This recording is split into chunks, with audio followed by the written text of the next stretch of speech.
Welcome listeners to episode 36 of the Running Guide podcast, where I aim to provide informative content and interviews with elite athletes and health professionals around the world, like in today's episode, where I'm chatting to a Brisbane runner who loves running mountains, who at the age of 28 has already had a very lengthy and successful career in the sport of mountain running and ultramarathons. He's the newly crowned 6-foot champion. Welcome to the Running Guide podcast, Ben Duffus. Welcome, Ben. Thank you. Good to be here. Mate, just quickly, we'll talk about it in more further into the discussion, but congrats on the big win down there at 6 foot.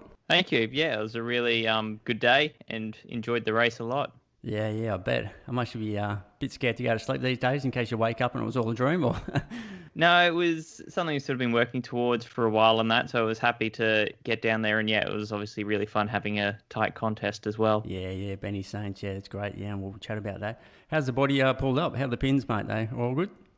Yeah, fortunately pulled up pretty well. I spent another week down in the Blue Mountains after the race, which it was just torrential rain for the whole week. So that kind of helped with taking it extra easy that week to recover.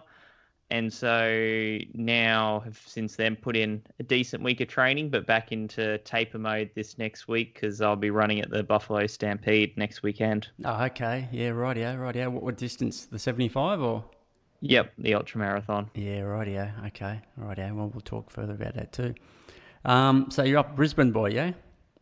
Yeah, been Brisbane my whole life, so Yep. know the trails around here pretty well. Yeah, definitely. I was sort of stalking you on Strava there. Mount Coot-tha, mate. You pretty much, you're there a lot. Yeah, I'm really fortunate to have such a network of trails right on my doorstep that Yeah. I think we're really lucky here in Brisbane that you're 10 minutes from a CBD and 5 minutes from such a great network of trails where I could run something like the Brisbane Trail Ultra. You can run 100 miles on those trails without hardly touching a road. I see you up there at Coot-tha this morning. I'm always interested in these names and those areas. And do you know much about the history of Mount Coot-tha? Unfortunately, I don't know a lot about it that I feel like I should, given how well I know the area.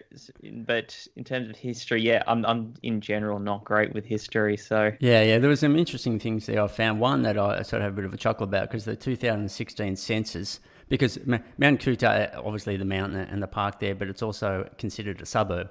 And the census survey came up, there was no residents. And I thought clearly they haven't looked at Benny Duffus's Strava profile to see how often you're there, because I think you reside there daily, basically. So they should have at least had one there. it is a second home at this point. Exactly right, mate. And Coot-tha was indigenous where the Yagara people used to head up there and collect honey from the stingless bees. They're up there, and so Coot-tha means honey. So I thought that was interesting. The other thing was in World War II, was a military base there for the RAAF and the US Navy, and then they converted it into an explosives depot, and there's like 12,000 tons of ammunition stored up there, and they used to, over night time, it would just be the sky would be lit up with all the searchlights looking for enemy planes coming in. I thought they had to drop the bomb on that mountain and there'd be no Mount Coot-tha and we wouldn't have Ben Duffus a mountain champion. So just some dorky notes there, mate, but I thought all that was pretty interesting. I love it, yeah. So I was trying to figure out, I mean, your weekly elevation, I love it. There's probably no one around that's topping 4, 5, 6, 7,000 metres a week. I try to hit 2 and I think I'm doing all right.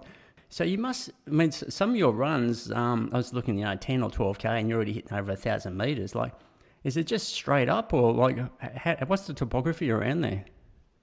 So there's a real mix of trails. So as you pointed out there, I certainly can get a lot of vert in a relatively short distance by hitting up some of the really steep fire trails on Mount Coot-tha. There are also then much flatter and more runnable ones as well. But it is sort of hard to get under 200 to 300 meters per 10K running around there, certainly. So in one sense, that's quite lucky. For us, if you want to be training for a mountain race, it actually means that sometimes when training for some of the flatter races around the rest of the country, you sort of have to go searching a little bit more and say run along the river and run a bit more on concrete and that. But there are other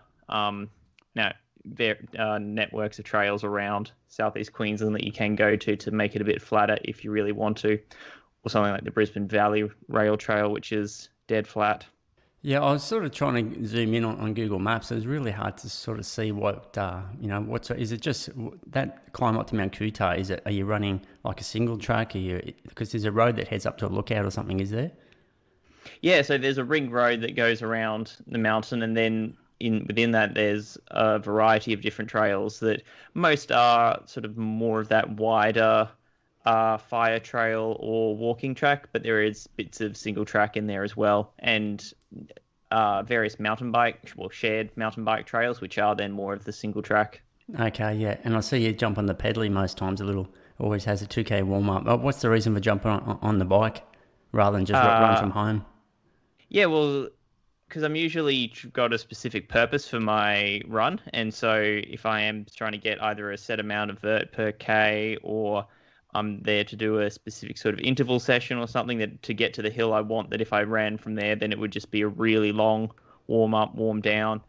And also, I quite like sort of having that ride for the warm up, warm down that at the moment, body and that is pretty good. But sometimes when there are just those little niggles and that, having that sort of 10 minutes on the bike sort of really can help just warm things up as well. Okay. So it's just sort of a habit that I've gotten into for that. Yeah, yeah, And I no. guess I also started it. I mean, I started that doing that. We're just starting to get into mountain running and that well over 10 years ago. And it was as much there to save the grip on my shoes. Yeah, okay. I didn't want to be running on the roads in your trail shoes. Yeah, sure. All right. When did you start running, Ben? I don't know too much. I mean, I've got some results here going back to 2010, but yeah, when did you start running?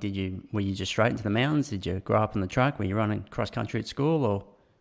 Yeah, so I started running back in high school, but originally it was just a means of getting fit for other sports like rugby and cricket and that. But things quickly sort of snowballed once I started running every day, I realized one, I kind of liked the running a bit better, and two, I was simply better at it. So that sort of by the end of high school was my real focus. And it was very much then cross country, track and athletics, very sort of traditional background. But as soon as I finished high school, I went straight into the mountain running. Okay. Yep, yep. What do you do for work?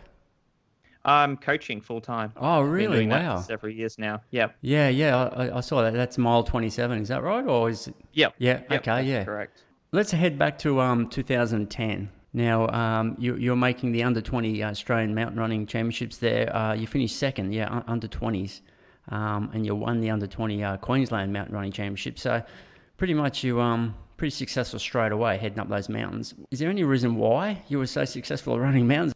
So I'd always preferred sort of hilly courses in cross country and that over flatter courses, and always had just preferred cross country over track and roads in high school and that. So I guess that's sort of why I was sort of quite attracted to making that step up into the mountain running. I was quite lucky sort of where I grew up and where I was just naturally training, running around home, that I had Mount Coot-tha on my doorstep, and even the suburb I lived in was quite hilly. I only sort of really came to appreciate that the following year in 2011 when I made the Australian team again, but the championships that year were held in Brisbane. So I'd invited the various other juniors who'd gone to world championships the year before. We were all mates. So I said, oh, well, since the champs are in Brisbane, come just stay at my place. And so I think it was the day before we went I took them for what I thought was the flattest run that I had around home, just a sort of, easy 3K loop. Got back and all of them commented like, oh, that was quite hilly. And I was like, oh, that's as flat as it gets. And this is coming from, other people on the Australian mountain running team. So it sort of dawned at me at that point, okay, I've probably been running more hills than most people without really realizing it. So in 2010 in the Aussies, you were second in the under 20s, but you were sixth in 2011, even though it was up that way. Yeah, so that year I was just coming back from an injury for those championships, so it sort of really was, I'd only been running for a couple of weeks. I can't remember what the injury was now, it was too long ago, but I was quite underdone going into those championships, so I was very lucky to sort of scrape through and still make the team in the end. Yeah, okay. So I think it came down to because one of the people in front of me couldn't go. Oh, okay, yeah, right, yeah. So who was the lad to beat back in those days? Who was was anyone dominating under 20s or? So I remember not really. No one was consistently dominating. I remember Jordan Nelson was a strong steeplechaser and had made the team quite a few times. So he was certainly one to beat. The Worlds in 2010, where were they?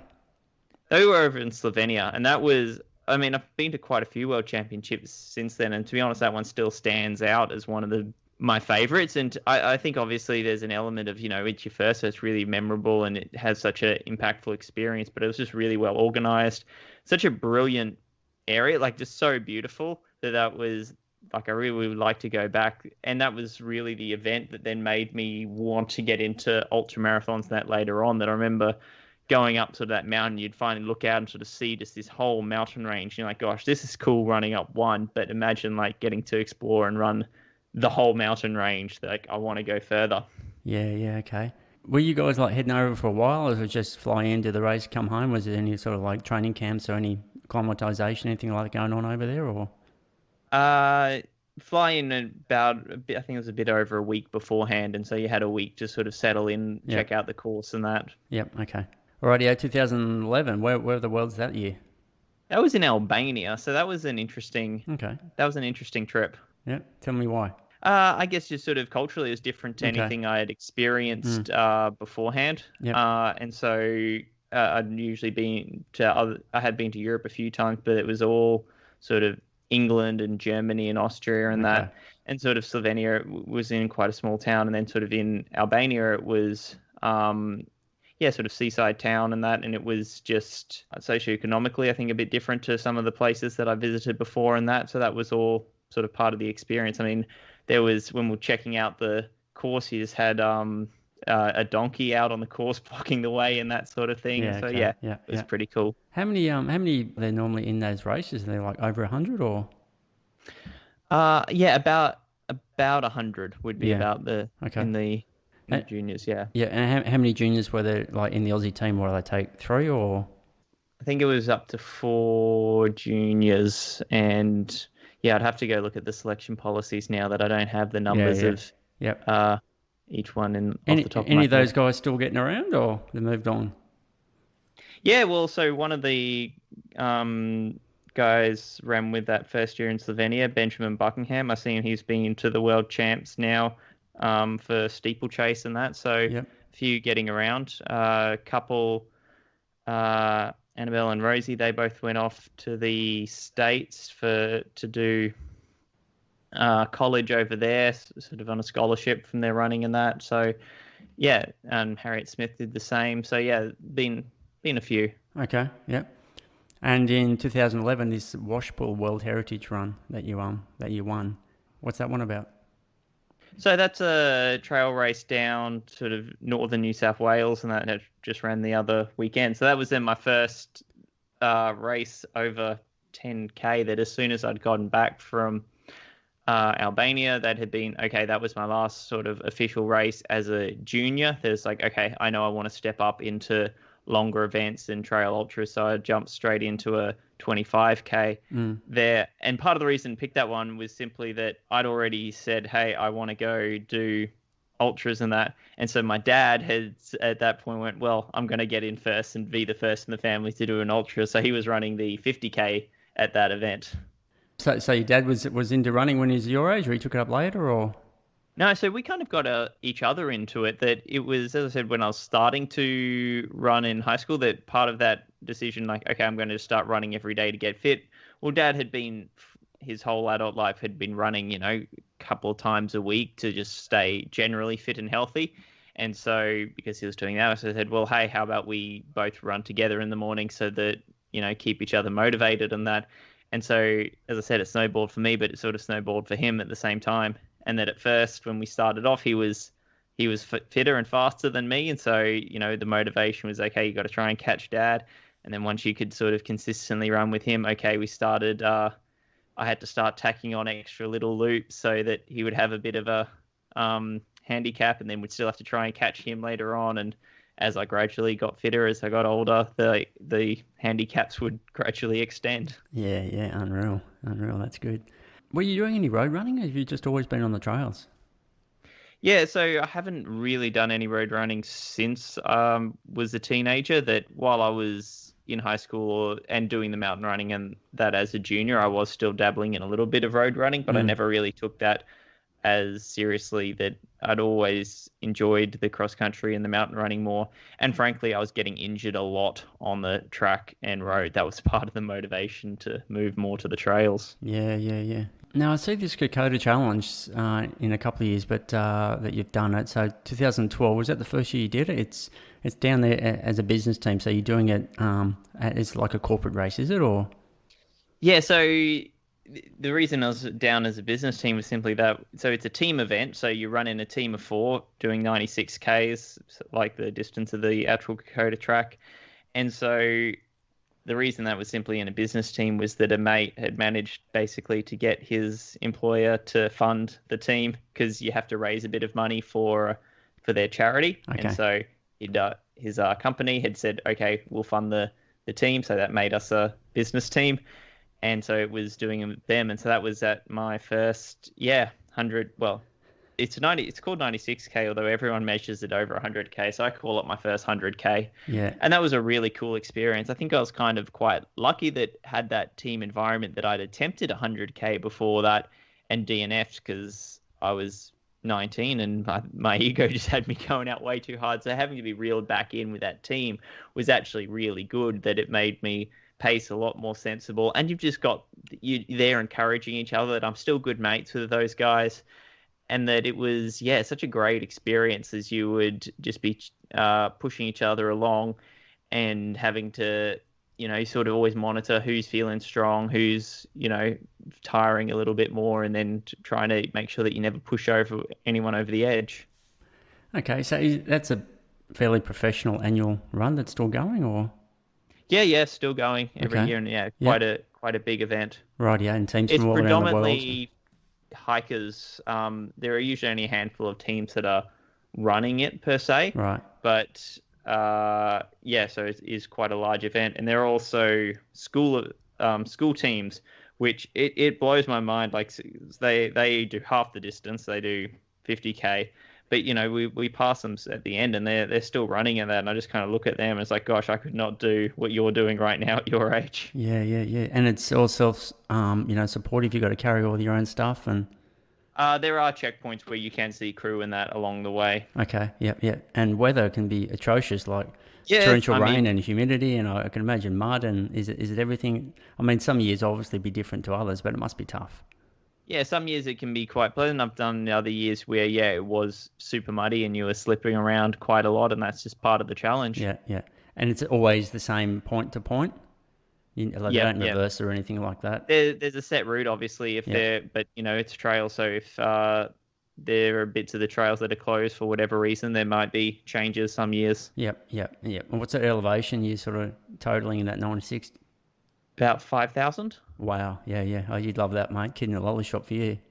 Yeah, like it's a really cool course. I mean, I kind of, if they did a solo version, I'd be really interested to sort of have a good crack at it, because it is, quite a fun course. Yeah.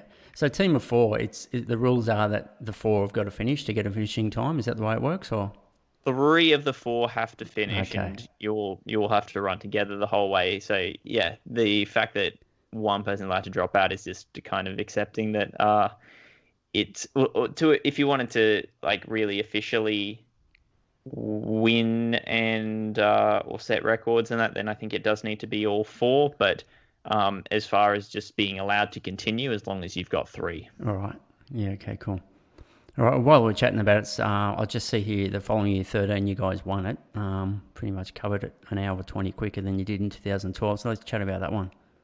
Yeah, so that was with the different team. That was very much our goal that year, was we were putting together a team of local runners with the intent to win it. Yeah. That was 12 hours 24, just for the listeners so they know. Yeah.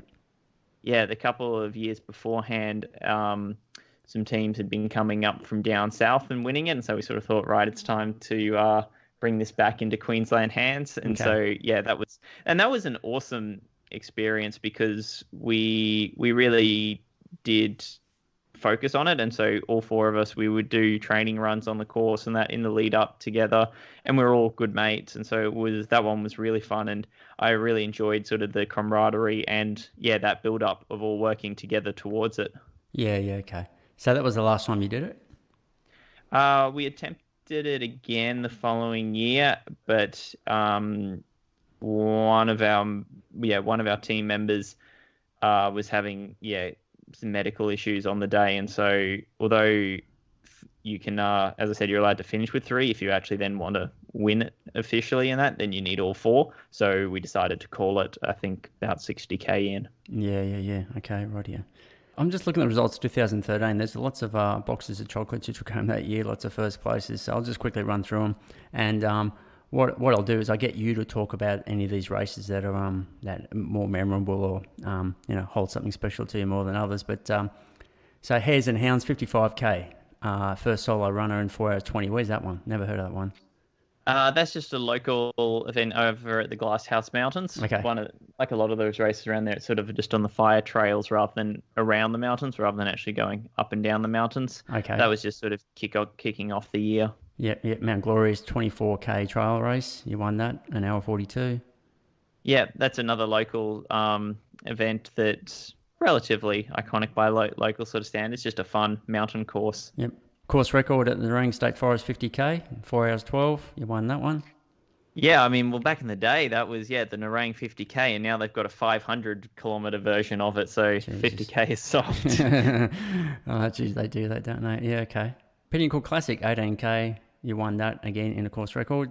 Yeah, so that was, again, one of my early trail races that I had, just after I'd made that first mountain running team, was the first time I ran Pinnacles. And then, that was the second time running it. That was done with that Kokoda team that we were all, we were all there together, but obviously we weren't running together. We were sort of pushing each other, and it was as much a time trial as anything to see where everyone was at. TNF 100, that was your first one, 2013?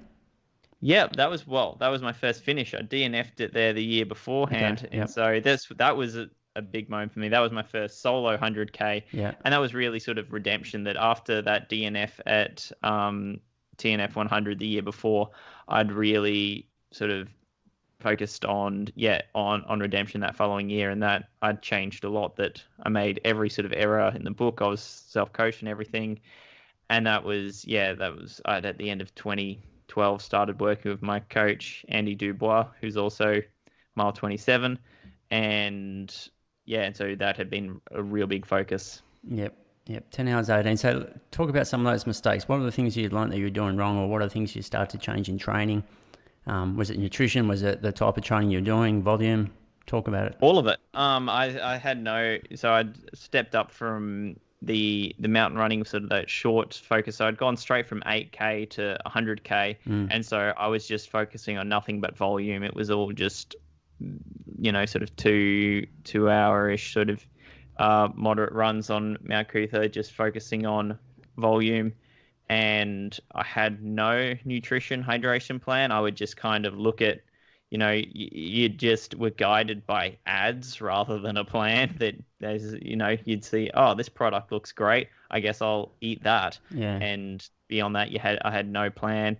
You just were, had no idea how much to drink, what the right gear to use, and had zero idea how to pace a race. Yeah. So were you sort of bonking, or was it you getting nauseous, or? All of the above. It was as much just sort of an extreme fatigue that I was, by the time I DNF'd, I was dehydrated, I was hypoglycemic, I was stumbling around. Like I put in I think by the time I had stopped, I'd done a 45-minute K downhill, sort of going down Kadumba. So it was not pretty. And a friend who's a nurse sort of found me and was like, you are not in a good way. So that would have been, when do they do that? They do that around May, don't they? Was the TNF still in May, like the UTA is now? Yep. Okay. Yeah. So the weekend hasn't changed. Yeah, right. Yeah. Surf Coast Century 100, you won that. So what month was that? What was the time difference between those two? That was in September. Okay. So had a fair bit of time between them. And so that was sort of the first solo 100k win. So that was kind of a big sort of milestone for me. That was kind of showed, okay, like the run at TNF 100 showed me that I can finish solo 100k, and I guess that win at Surf Coast Century sort of showed me, okay, I can be competitive at this as well. And especially knowing that it was a flatter course, which didn't necessarily suit my strengths quite as well. Yep. Did you have someone around you, or were you just pretty much out on your own, or had that day unfold? I was never sort of spent too long running with someone. So the first half, Rowan Walker was the defending champion. So he's for those of you guys who don't know him, he's a very strong marathon runner. I think he was the Australian marathon champion in some years, and I think he's won the Melbourne Marathon. Yep. So he's just got that strong road background, and he had won the Surf Century, I think, the year beforehand.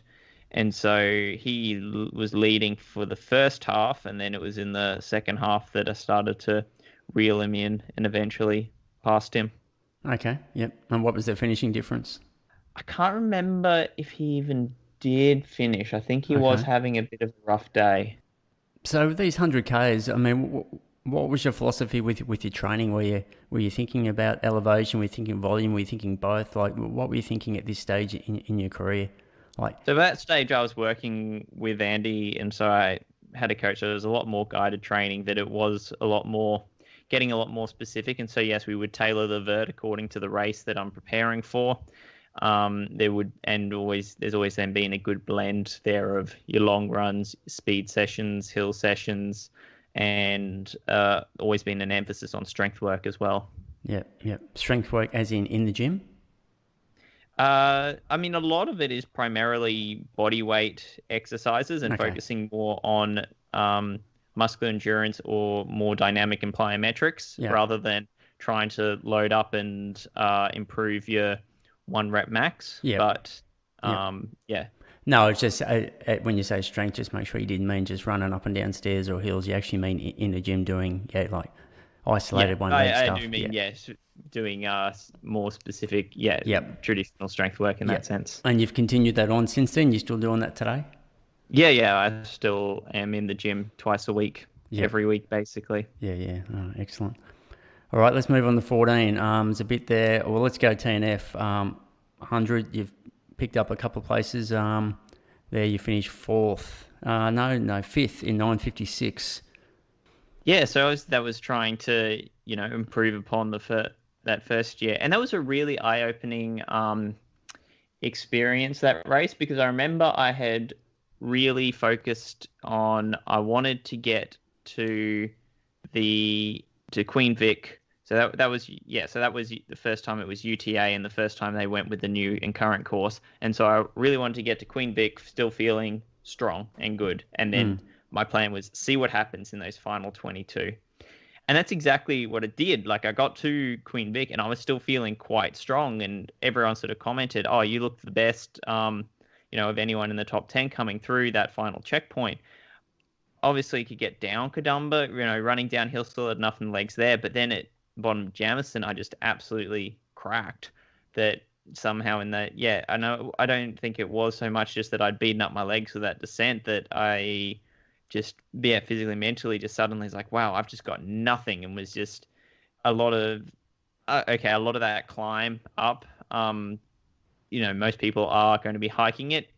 If you want to be winning the men's, you should be basically running all of it. But I was hiking, the vast majority of that and not having a good time at all. That when you pass that sort of 90K sort of mini station, you're almost considering, do I pull out here?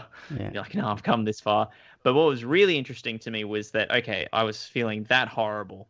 And then about 4K to go. So by the time you've passed Lura Cascades and on your way towards, a bit past Lura Cascades, 6 came up behind me and was about to pass me. And then just something suddenly clicked in my brain. And it was just like, I am not going to let them pass.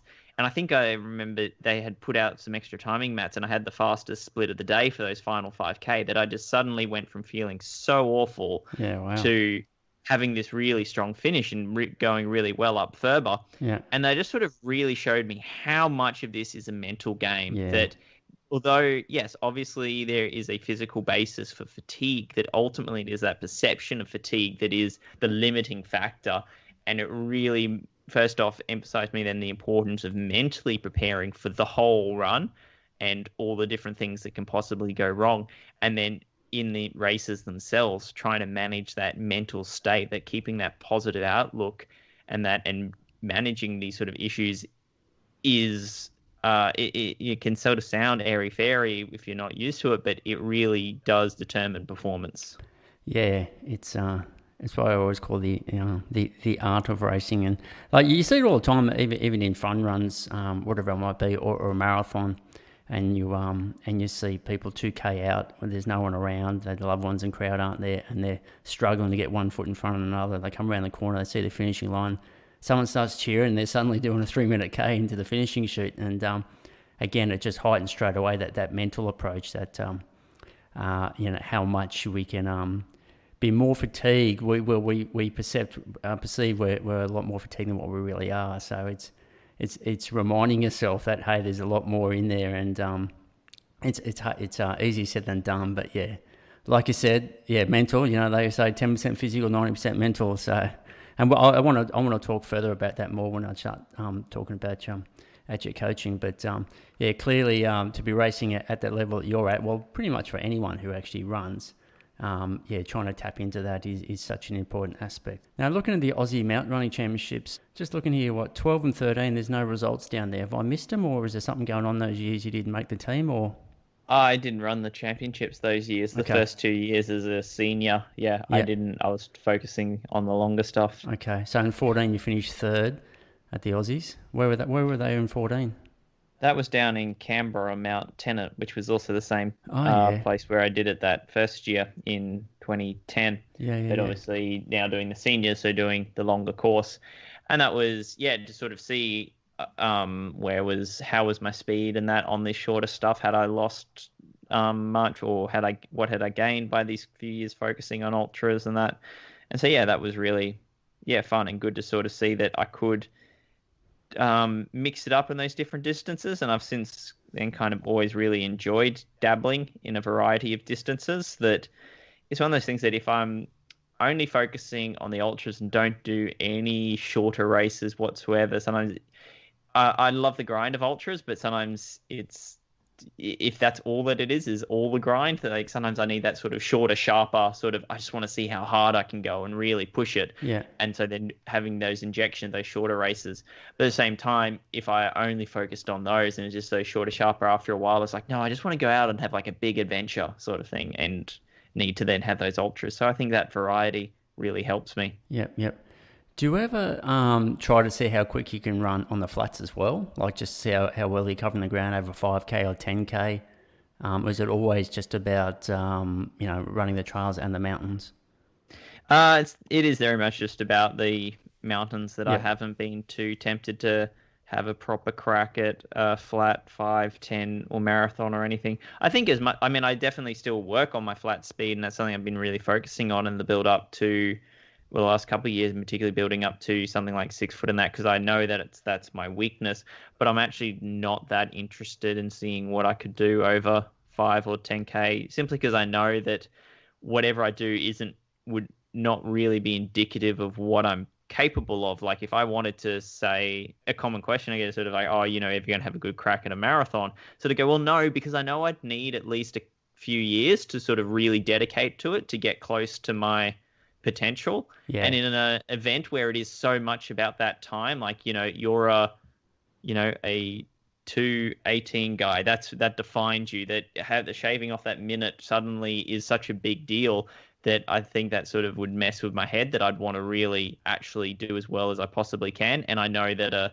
12-week build-up isn't going to do that. I guess that's where I was sort of heading with that question before was not necessarily how like racing a 5 or 10K. It'd be more about do you look at being fast on the flat stuff in training and how that crosses over to be running more efficient overall as a mountain running. Because I think if I want to run, or it's fine if I want to run quick on the flats, the more hills and elevation I run, it seems to cross over to run fast on the flat. Like running fast on the flat is strength and all the rest of it. So I just thought maybe you still look at moving fast on the flat stuff just to keep that high end leg turnover, fitness, and all the rest of that. So that will cross over to when you're actually running up the mountains.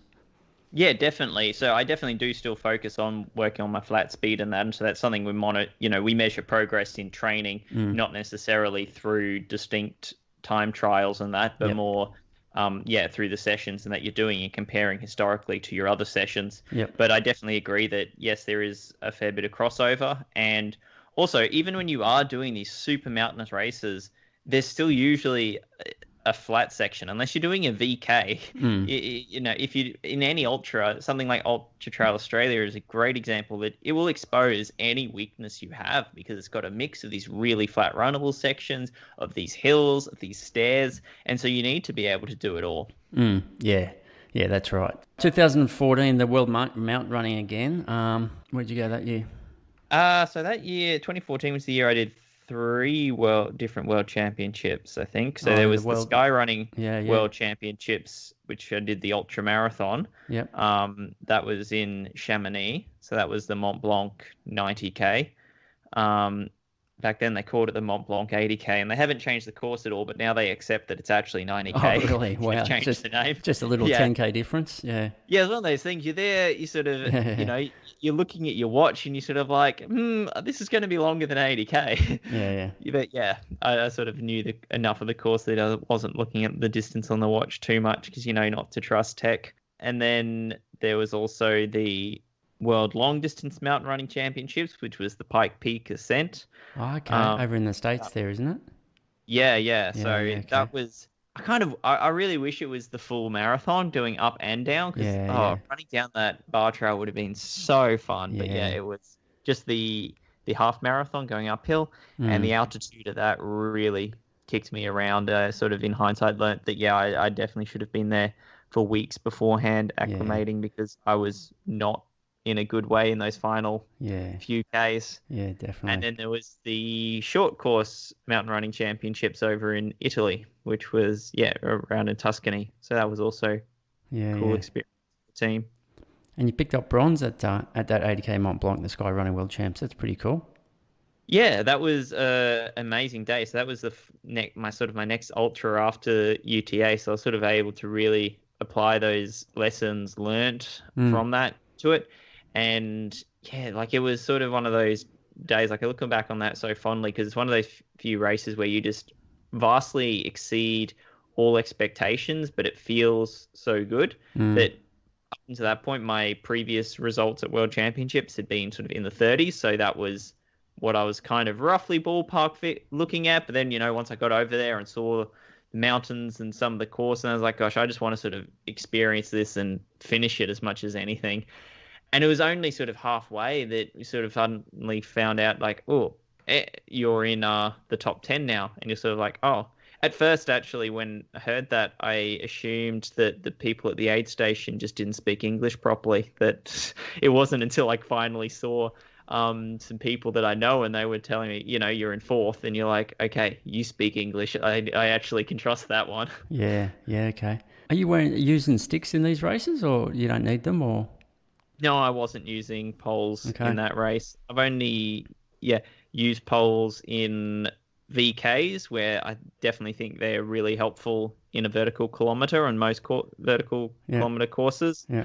I did use them one year at TDS. I DNF that year. That wasn't due to the poles at all, but I do so much hiking without poles on that. I sort of really question whether I do actually get much of an advantage out of it. I sort of often find myself just wanting to put them away. Yeah. But in something like a VK, where it is just, okay, you're at a usually greater than 20% gradient the whole way, and can have bits up to sort of 60%, and that on that sort of terrain it is constant. There's no flatter bits, there's no downhills. That in that case, then I really do appreciate them. You've obviously practiced using them, because it's a bit of an art to use those things, isn't it? Because sometimes if you don't know what you're doing with them, then they just get in the way. Definitely. That I see a lot of people who, when you see them using it, it's like you're not getting any benefit out of that. Yeah. People might sometimes still, interestingly, that doesn't necessarily correlate with how their perception of it. And I think this might sound harsh, but I think sometimes it's because it slows them down, and they just go easier, and they go, oh, it felt easier. And it's like, yeah, because you were going slower. Yeah. That's why. Yeah. But in general, you definitely need to practice with them. You can really tell the difference when you're over in Europe, and you can see people who've spent their whole life cross country skiing and are just so efficient with them. And then you see people over here, and it's sort of like, yeah, you're not getting nearly as much out of them Yeah. that you really need to put in the hours with them to get good. Who won that year in the Mont Blanc Sky Running? Luis Alberto Hernando won that year. That sort of kick-started his dominance. That it was after that he was winning every World Trail Champs and World Skyrunning Champs for a few years there. And Francois Dehaene was second. Okay. Would you ever consider going over there for that UTMB race?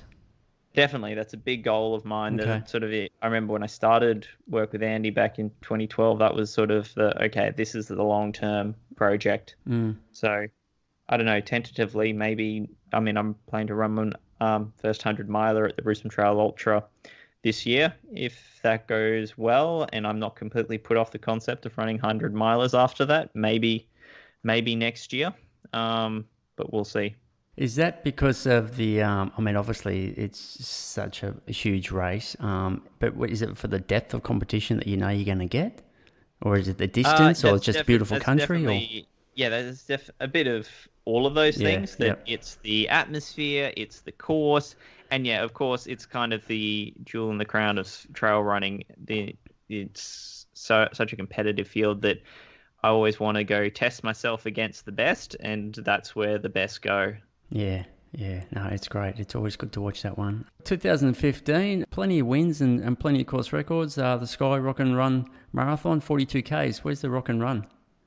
So that was over in New Zealand. So that was, I think it's now changed names when it changed owners to the Mount Oxford Odyssey. So that was a really cool course. So that was 42K with about 3K or something of vert, that it was very hilly and just really fun course. Yep. Are there any sort of competitors that you're seeing, you're tying the line with on a regular basis, or there's always just different faces there? Like any sort of good rivalries around there, especially across the ditch or anything like that you can chat about? Yeah, so it depends on the distance, because as I say, because I kind of dabble in those different distances, that it depends on the type of race that I am doing. So over in New Zealand, actually, I quite love the Kawarau King of the Mountain, which is a sister race of the Pomona King of the Mountain over here in southeast Queensland. And so that's just just quote unquote 8K course with about 800, bit over 800 meters of vert. And it's just such a fun race that it's super steep, sort of loose sort of volcanic dirt. And so on the way up, you can sort of, you can be sort of 1 foot forward and slide back sort of thing if you're not really watching your foot placement. But then on the way back down, just so much fun. It's almost like skiing down snow in places where it's just this thick dirt, and you come around a sharp corner and just whoosh, up it goes. You're jumping off these ledges into it. So it's just a insanely fun course. And so there are quite a few sort of strong local runners over there who would always be, battling it out. Shay Williams was in particular one. He's got the course record there. He was one who, for a few years we were always sort of duking it out. So that was a lot of fun. Shaw's Corporal, and there were quite a few good runners over there for that race. Locally, Mark Bourne was also a big one. So you might have heard of him because he's several times he's been the stair running world champion. And so, in sort of short mountain races around here in Australia, he was always one that, it was always fun sort of going head to head with him. He also has done the Pomona and Kawarau races a few times, so racing him at those as well. But then in sort of the longer stuff is like, well, it depends on the sort of terrain that we're on. It's something like UTA. Obviously, someone like Brendan Davies is someone who really look up to, and who back in 18 was the last time he did it, where he won it 7 minutes ahead of me. That was a really fun race where from halfway on it was just every report I got, he's 7 minutes ahead, he's 7 minutes ahead, he's 7 minutes ahead. And so Yep. And then he's probably getting the reports too. He's 7 minutes behind. He's not pulling you in. He's not pulling you in. I remember. Maybe I didn't race that year, or maybe I did, and you guys, probably still out there. But I remember listening to that commentary where we were sort of curious to see who was going to come up those stairs first. But yeah, it was a good one. That was Well, it's always the hard thing when you're in front, though, because you're always getting very delayed information that at okay. least when you're coming from behind, someone can, at the aid station can, okay, see when they come through, okay, boom, they can tell you exactly. Whereas when you're coming into the aid station and you're the one in front, you can only be told what the gap was at the previous aid station. So you go, oh gosh, have they made up any time since then? So Yeah, yeah. it can be a little bit more stressful when you're the hunted rather than the hunter. Looking at around 15, 16, 17, there's lots of VK. You're doing a lot of those. Was that part of a series that you were doing?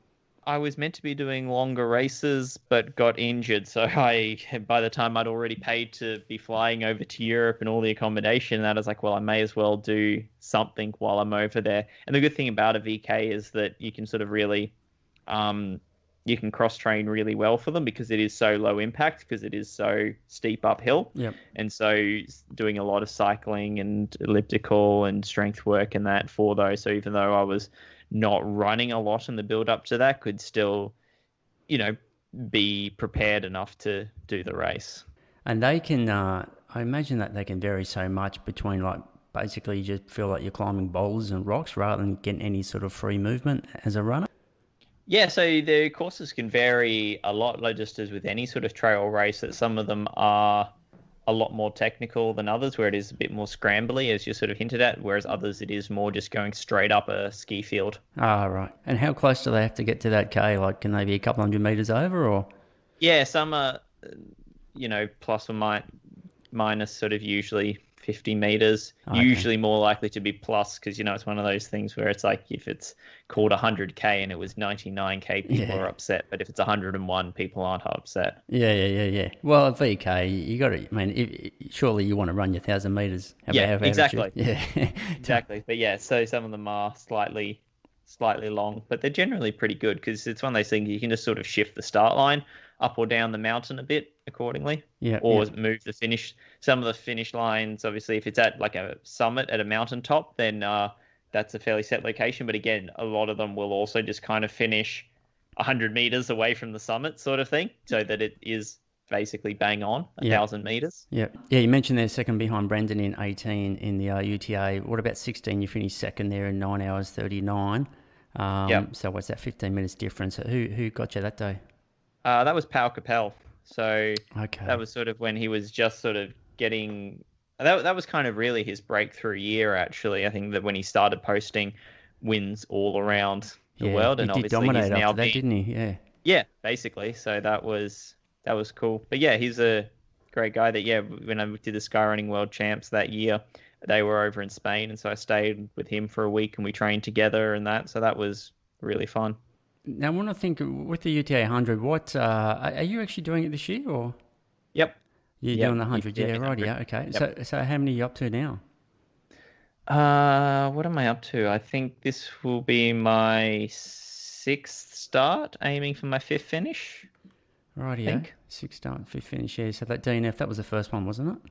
Yeah, that was the first one back in 2012. So a couple of seconds there, clearly looking not to be bridesmaid anymore.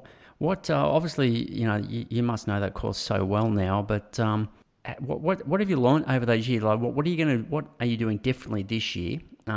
Is there anything different in nutrition, or something you've sort of tweaked a little bit in your training, or what do you feel you need to do? You never know, obviously, who's going to be there. You can only do your best on the day, but what do you feel you need to do more to be able to win that race? Yeah, so as you hinted at one sense, you got to really focus on yourself rather than the competition, because if, a better athlete turns up on the day, then so be it. So you're really focusing on just executing the best race possible. So a few things that obviously just generally having put in 9 years of solid training since I first attempted it, just generally building up that strength and fitness. But a big emphasis has been, as we sort of discussed, that the mountains and usually be more of my focus than that. So often the stairs and that have been my strength. And it's been the flatter stuff, particularly in the first half, has been a bit of a weakness. As we sort of said at 2018, that was Brendan put in that gap in the first half, which is a bit flatter, more runnable, which suits his strengths a bit more, and then just held steady after that. And so I have sort of been trying to focus on that sort of flatter speed that we chatted about earlier. And that was why, so 6 foot this year, that was really a part of that I, it's a flatter, more runnable course, and so it was there to serve as, a measuring stick to see how it had gone, and also as a motivator for all that more runnable training to try and motivate me to keep going at it, because it's usually not what I enjoy as much. Yep. So focusing on that in sort of terms of training, and then really dialing in nutrition, hydration. That I've actually collapsed in several races over the years, and so it's taken a few years of sort of doing a lot of various testing. That I've been working with Steph Gaskell down at Monash University quite closely, and we've sort of been really getting to the bottom of what's going on, and I think we've sort of sorted that out now, and so really dialing in that nutrition, hydration. And so hopefully that is also now going to also pay dividends and help with sort of getting those final few percent out. So with that nutrition, was it more about how many grams you're taking in per hour, or is it the actual type of product? You're finding something that sits in your stomach more? Was it mixing the products with liquids? So I'm still using, so I guess as a shameless sponsor plug, I work with Infinite Nutrition Australia, and so they do customized formulas for anyone. Yep. So that really helps for dialing and tweaking and experimenting, that we can do what we want, that rather than having, 3 products to choose from, you have infinite to choose from. So that's really helped. So I'm still focusing on purely liquids, because I find that's all that sort of sits well. That if I try and put into something more complex like solids and that I'm working too hard, and my gut won't tolerate that. So it is just basically sugar, salt, and water, but it's getting that right sort of solution. So the types, get the types of carbohydrates. And a big one has also been looking at those fluid needs and sodium needs, that finding out that, okay, I have a very high sweat rate, which sort of just comes from probably from basically spending a lifetime of heat acclimation, living and training in the tropics. And then also, though, a very high sodium concentration in that sweat. And so, just trying to make sure that we're meeting those needs. That's probably, why I was probably not, taking in enough there. And so that was why I would just be accumulating these large deficits that by the time you're sort of several hours in would be having issues. And you did a test for that to find out how much sodium you're losing? Yeah, so I did a sweat test, and I've done various other gastrointestinal analysis down there, that they put you on a treadmill for 3 hours, probe you with everything, and really look at what's going on. So was it more running low on energy, or were you actually having GI issues? A combination of different things. That with genuine collapse, and it seems like possibly hyponatremia was a factor in those, although because we never actually had a blood test after a point of collapse, it's kind of speculative and looking at sort of the other data there.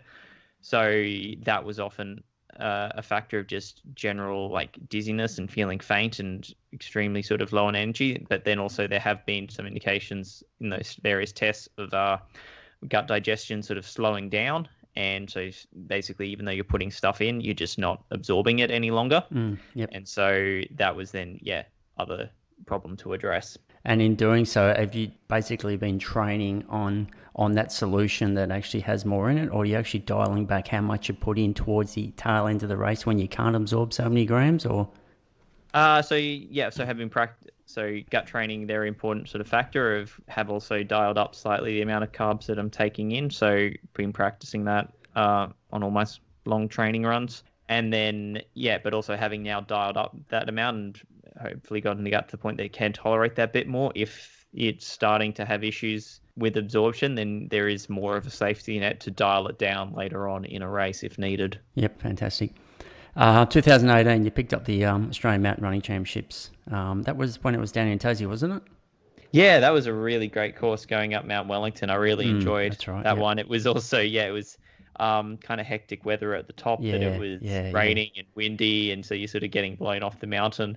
And so, it was kind of, you won your first Australian title, and you sort of just sprinting straight past the finish line into sort of shelter to try and like get warm clothes on. I remember seeing the camera in the photos. So what that was, 12k was it, or 8? What was the distance on that? About 10k, so it will vary a little bit each year, but the official distance now for those races is around 10k. And how did that unfold? Was like, where'd you get away, or were you out front from the go, or how did it go? No, I definitely wasn't out the front from the go. I was back around.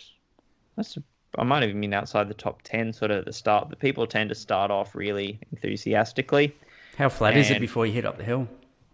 yeah, there was only a short stretch of flat. So I think from memory, there's only maybe 100 meters or so of sort Oh, of okay. flat running Yeah, before right. you start the climb. Yeah. And it did start off with a bit of a steeper pitch.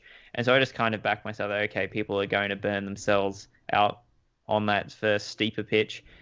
And so as soon as it then leveled out after, a K or so into the race, that was when you could tell sort of people had burned too many matches early on because although from the field and those people around me, I probably would have been one of the slowest over, a flat 5-10K. That was when it leveled out was when I started actually passing people because my legs were still fresh and they'd probably cooked themselves a little bit. 19, you've won it again, mate. Where was 19? That was Brisbane. That was, Okay. it's the same course as in 2011, Yeah. but a little bit longer. So that was really nice to sort of do it locally. 2020, Tarawera, 50K. Is that your first time over there for the Tarawera race, or? Yeah, that was my first time running over at Tawera, and it was actually quite a last minute decision and I'm quite glad I did it because that was my last race for a while, thanks to COVID. Yeah, it was a funny experience. I remember sort of flying over was just as like, you're starting to hear things about, stuff going on overseas, and there was an old lady got a bit airsick on our flight, and so when we land, doctor had to come on to check that, it was just airsick. She wasn't, didn't have COVID symptoms and that. And at the time, you're kind of like, oh, this is a bit overkill. Yeah. And then, Is this February a or? month later, that's February last year. So, Yeah.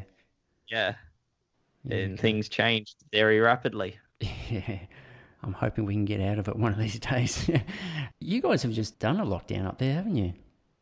Yeah. Yeah. So that was, over the last week. And so, as I said, I'm now planning I'm planning to run the Buffalo Stampede next weekend. So as soon as things down lifted, Victoria declared us an orange zone rather than a red zone. So okay, I was allowed in, could book flights, get my travel permit and all that.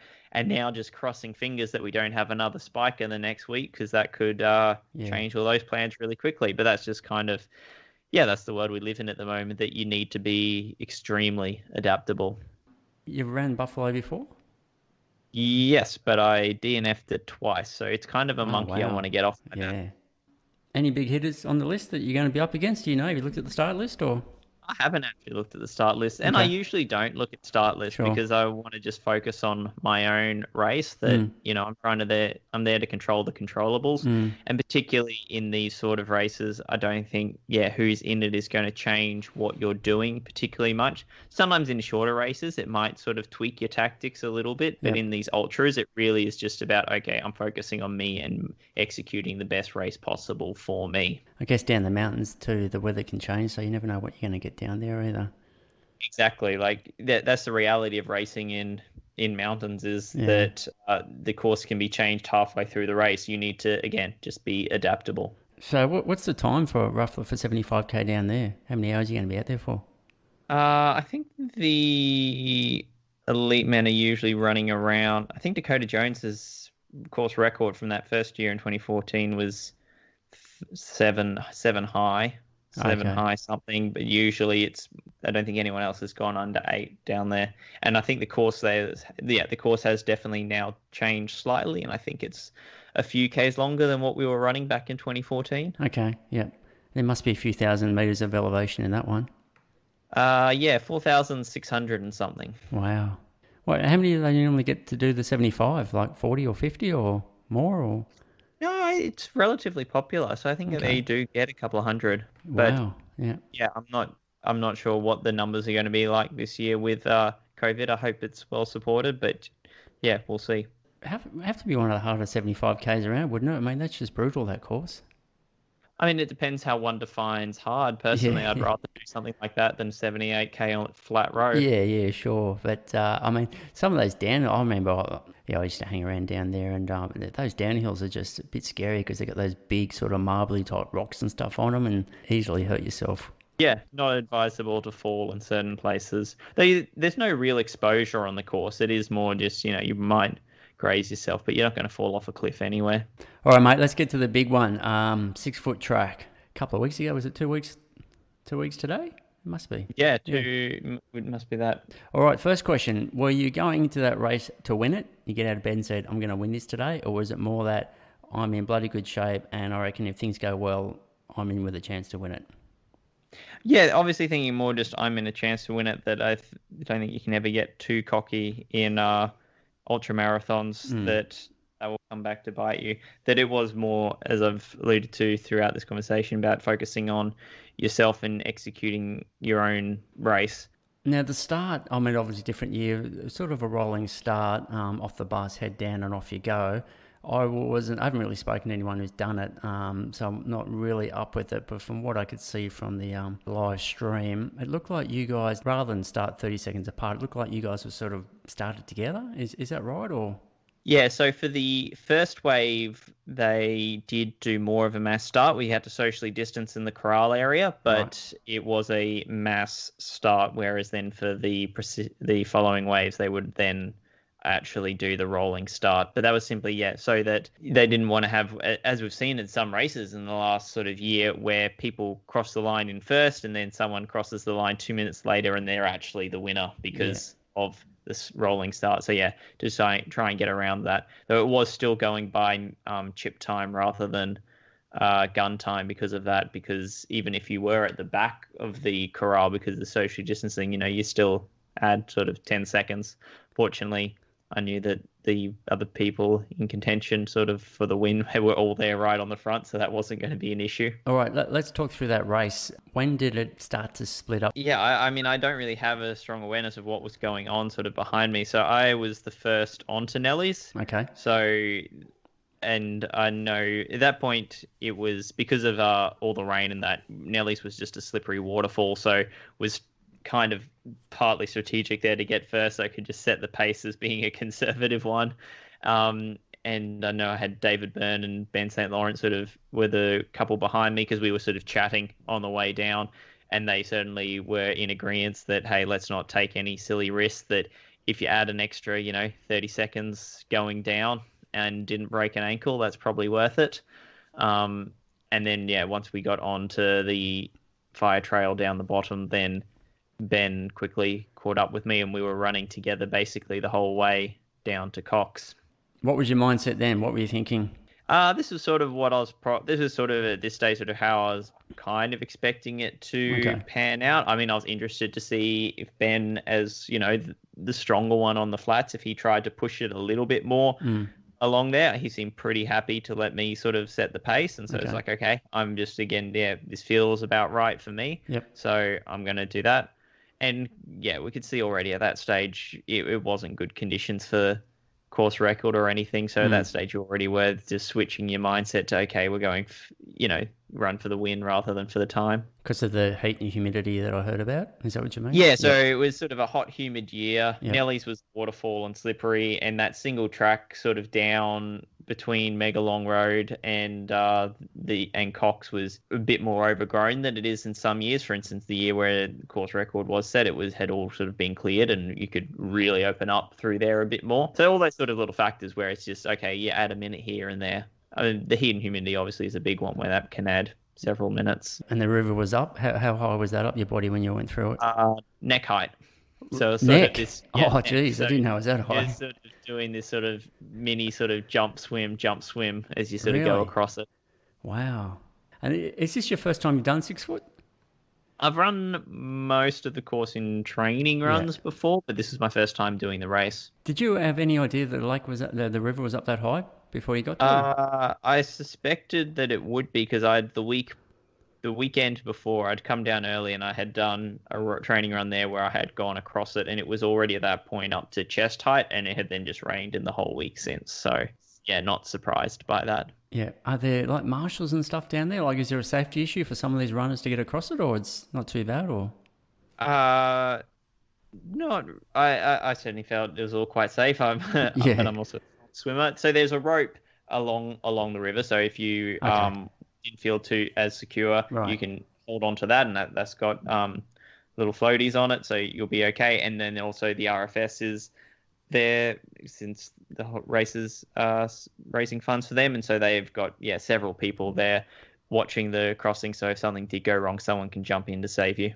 And were you sort of like knowing you're obviously going to get wet? Did you have to sort of think about what shoes and socks you're putting on, or? Yeah, so it did sort of play into why I chose to run in the Speed Goat Evos. That I know that the Matrix Upper that has drains water fantastically well, and so that was certainly a consideration. And you didn't have any issues with the socks, like later on the race, didn't create any issues having those wet shoes and socks? So training in Brisbane for a good 6 months of the year, your shoes are squelching, from 30 minutes on every single run. So Yeah, I'm very used to having wet socks yeah, yeah. when I run. All right, so you and Benny Saints across the river together. Is it David still in third spot, but he's further behind? He's not with you? Yeah, he's not with us at Okay, that point, so I don't really know what was going right, on yeah, behind us. yeah. So so Um, so how's the race unfold from this point? So this is where so we're running together for first few minutes, basically going up Pool V, but then it was obvious that Ben was feeling stronger than I was going up that, so he started to pull away, and that was where I just sort of okay, I suspect, and this was kind of what I suspected because I know that he's a really strong uphill runner on that sort of climb where it is just this strong grind and it's really a measure how big your engine, and he probably has the slightly bigger engine. So he was able to pull away and put a bit of a gap on me. And so I was just sort of having to back myself. Okay, I was really thinking, okay, save it for the Black Rangers. That's sort of really because that's usually where people suffer in this race. That it's that second half along where it's a lot more runnable and that along the back ranges, which again I knew would suit Ben's strengths a bit more than mine. And so if I cooked myself trying to keep up with him going up Pool V, then it might not end well. So at that point, I just kind of let him go, focus on what feels right for me, and making sure that I'm setting myself up to have a stronger second half. So I was getting reports at the halfway mark up Pool V that he had sort of a 2 minute gap, but from what the timing maps are shown by the top, it was about 90 seconds. So I don't know if I reeled a little bit in there in Okay, that second half or not, but yeah, yeah, that was the sort of what we were looking at. yeah, it's substantial, isn't it? So when you guys first started climbing and he was pulling away, I mean, pretty much he was running it at what he thought his threshold was. You were running at yours. Did that gap open up quite quickly then? Like, did you go, wow, he's Relatively quickly, yeah, he yep, sort of really did pull away quite quickly, and so that was it. Kind of reaffirmed in your mind that it's like, okay, this was the right decision because if he mm, is pulling away that quickly, then you would have had to work a lot harder to keep up. You're not just then once we got up to the top, yeah, he was sort of just in sight sometimes. okay. Depends how straight the road is. Were you trying to stay positive at that stage? You're thinking, I'm still in this. I'm running at my threshold, or were you thinking, well, maybe it's second? At this point, I was really thinking, okay, well, first off, that the best you can do on your day is the best. So is your best. So focus on just executing the best race possible for you, Yep. rather than focusing too much on what other people are doing. But I'd also sort of knew that okay, this is what you were then setting myself. This is what I've been setting myself up for. Was Yep. okay, we want to run strong here along these Black Ranges. So at that point, it's like okay, let's just see if we can slowly reel them in. And that Yep. was pretty much then how those next to 10, 15K sort of panned out. That it was just as I said, you could see him sometimes. So every time you sort of round a corner and have a bit more of a straight, be like, oh, I think I've made 10 meters. Mm, mm, 5 minutes later, see him again and be like, I think I've made another 10 meters mm. sort of thing. And just, okay, just be patient. Don't get carried away trying to put in a surge to catch him. Just Yep. if you are reeling him in at what feels correct, then Yep. that's great. You're making ground. Just keep backing that. Keep backing yourself. And your energy levels were pretty constant. You weren't having too many lows, or worried that if something was going to creep in, or you felt pretty good. No, I was really happy with how the nutrition hydration all Okay. worked out, that energy levels were quite consistent for the whole run. That all felt good. Yep. It was as much that, yeah, sort of I feel like legs were sort of the limiting factor there of just trying to, keep turning him over as quickly as possible at that point. Fatigue, soreness, or more just fatigue? Yeah, just sort of general fatigue Yeah. and that, I mean, just if we're going to sort of skip ahead a little, that reeling him in over the Black Ranges was successful. So it was a bit after the deviation that caught him and pulled away a little bit. But it was then after the Caves Road crossing where there were a handful of little stairs that was where going up and down them I wasn't cramping, but that sort of almost pre-cramp feel where it just feels like you can feel that muscle just holding on a little Yep, bit. You yep. know that you've really pushed them to their limit. Yep. And so, getting that in a hammy and both my calves. And so that was sort of the point of, okay, I knew I'd pulled away a little bit. And so I just kind of dialed it back just that couple percent to try and not cramp. Okay. Yeah. So how many Ks out was that when you started feeling that?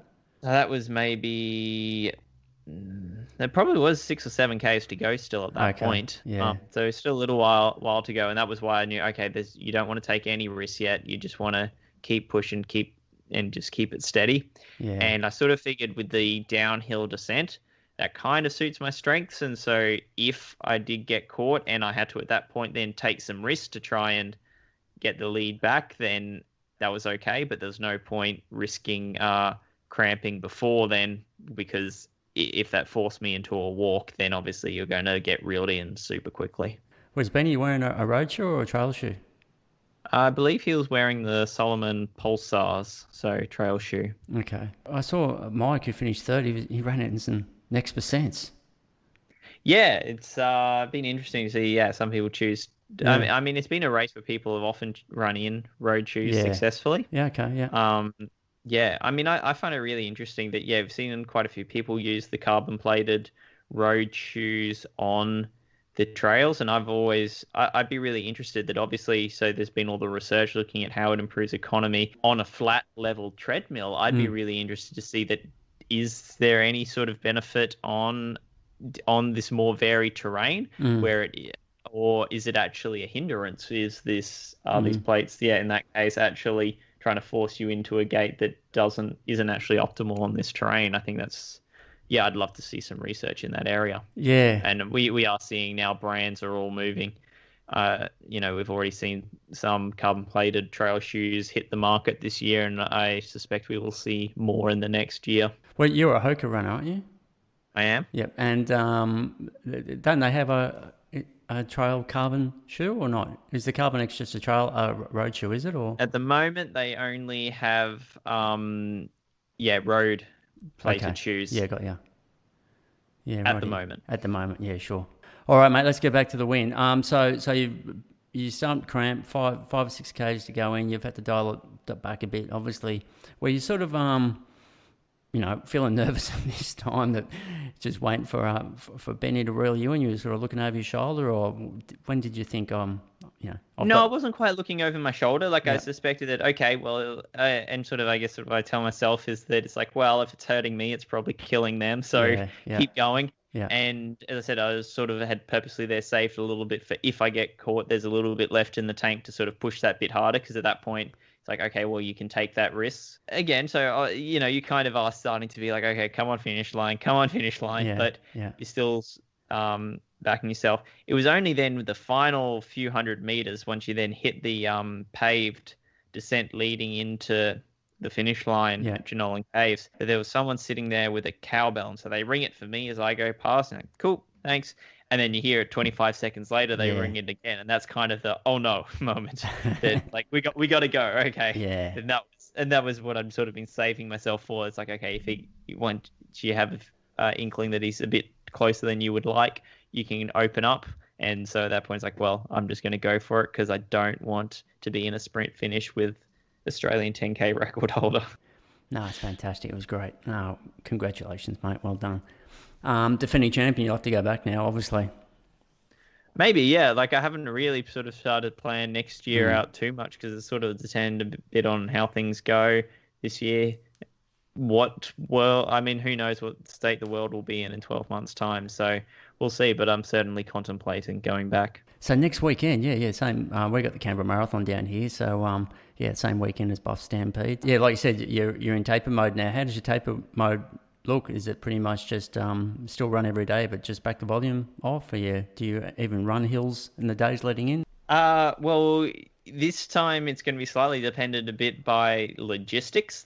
So on Monday I'm going to fly down to Melbourne and I have to do a COVID test and stay in a hotel to self-isolate until I have my negative result back, which will hopefully only be 24 hours. Yep. Okay. And at that point I'll be allowed out. So I probably will have the Monday off from running and just do a bit of strength and mobility work in the hotel room. And then, yeah, I'm just staying in Melbourne nearby the tan, and that's I'll probably just be running flat around there for that week. By the week before a race, it's more about not doing damage than actually getting any sort of training effect. That you don't have time to adapt to any sort of hard sessions and that, so it is all just easy running.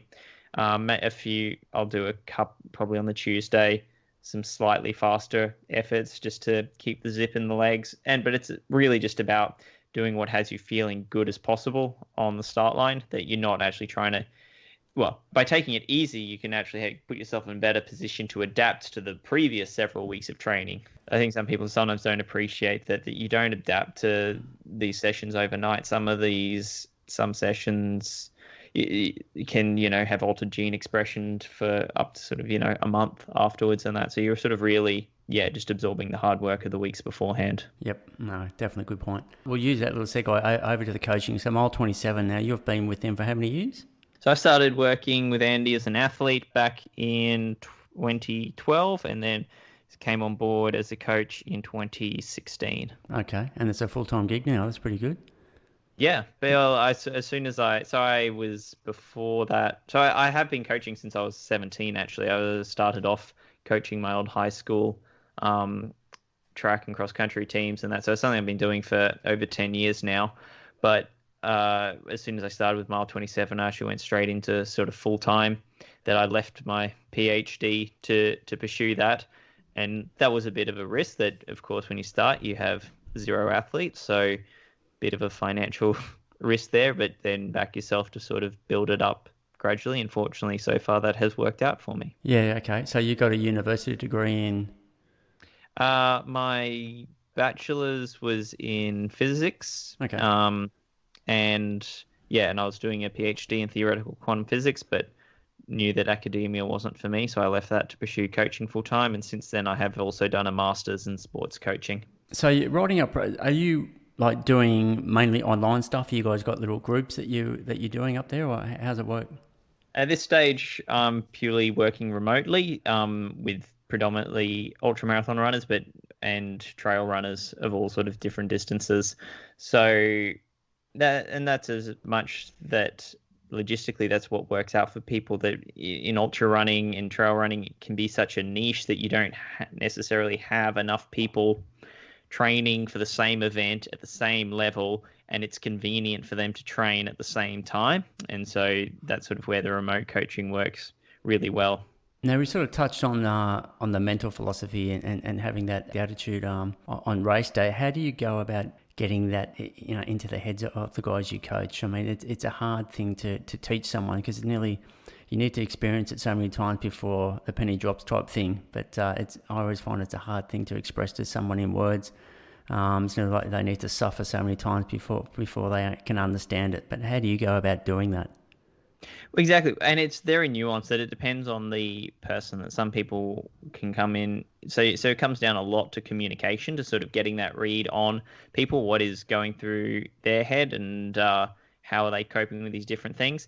And then finding different things will resonate with people differently, that you can use the exact same, you can tell the 2 people the same thing, and one will take that on board and the other won't. So you've got to take a very personalized approach. And then it comes down to, testing in races and that. So there might be various lead-up races, just building experience over the years as you learn lessons from each little race. And then training is also then that sometimes you can simulate various challenges in training. That can be where you see how do they cope with various harder sessions or long sessions. If they're doing a run where they need to run through the night and that, how do they cope with a bit of night running and those sorts of things.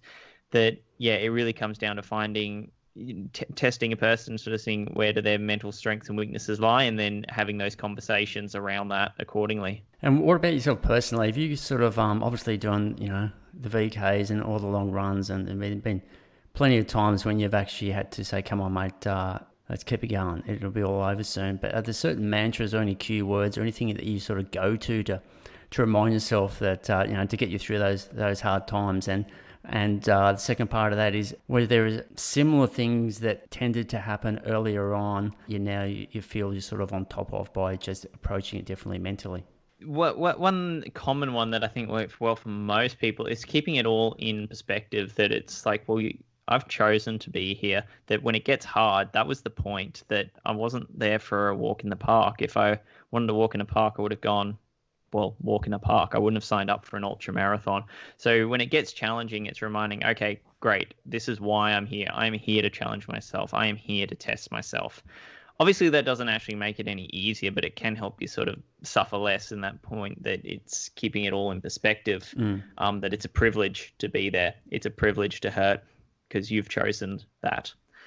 And so another one that I've sort of been working on really recently more is various mantras that throughout different times, various ones resonate. At the moment is sort of more just keeping it really simple. That one thing worked on with a sports psychologist actually also is just trying to keep more positive sort of affirmations and sort of self-talk and really taking ownership of it. And so some really simple ones that I've been using that I sort of really struggled with at first, but have sort of gotten a little bit better with, is sort of ones where it's statements, starting with like I am. So it's like I am strong, or I am fast, I am tough, and sort of trying to, you reassure yourself of that and sort of take on that identity as you're going up, that rather than try and using those sort of phrases to replace, any negative thoughts, where it's like I am, I'm slowing down, I'm suffering, I'm in pain. You want to change that to, these much more positive phrases, and that's something I've been working on quite a bit recently. With Hoka, how long have you been with Hoka for? Do you call it Hoka or Hoka? I mean, Hoka is the official pronunciation, but everyone knows what you mean if you say Hoka. So I go back and forth according to whatever someone else is using. Yeah. But Hoka One is the correct pronunciation. Yep. But I've been with them since the TNF 100 2013. That was when I first joined the team. So it's been quite a few years now. Yeah, right. Almost coming up to 8 years. So I know Dion's with them. Are there any other specific trail runners on that team in Australia? Kelly Emerson is on it. So obviously she's coming back from having a baby. But she's been top 10 at top 5 at UTMB and that, and had some incredible results. So she's a phenomenal athlete. All right. So you mentioned you're not really too keen to run the roads as yet. But what about something like Comrades? I mean, that's an ultra marathon. It's an incredible history and tradition. It's long, so it's an ultra marathon. Would you ever consider doing something like that? Because the depth there is pretty good, and Brendan Davies had an incredible year over there one year. Yeah, I definitely would consider it, but I think I'd probably be taking it more as just a bucket list race. Yeah, okay. That it's kind of like, as I said, I'm not that tempted in trying to have a proper crack at a marathon. Yeah. But something like New York or London, it's like, well, they'd be great races to do, because when else do you get to see those cities without the cars on the road, sort of thing. Okay. That it'd be as much about a touristy thing, and I think Comrades would probably be a similar experience. Though I don't want, maybe I would be more keen, and down the line there might be a time where I want to have a proper crack at it. I'd be more likely, I think, to have a proper crack at that than I would a flat marathon. All right, Ben, that's a wrap, mate. Appreciate so much giving you time today. Obviously, all the best with all those upcoming races, Buff 75 and UTA. Hope like hell that they all go ahead. As you mentioned before, crazy times, 1 week by week at the moment. Hopefully more chocolates for you to take home. Thanks again, mate. And can I put a link over to socials like Strava and are you on the gram or? Yeah.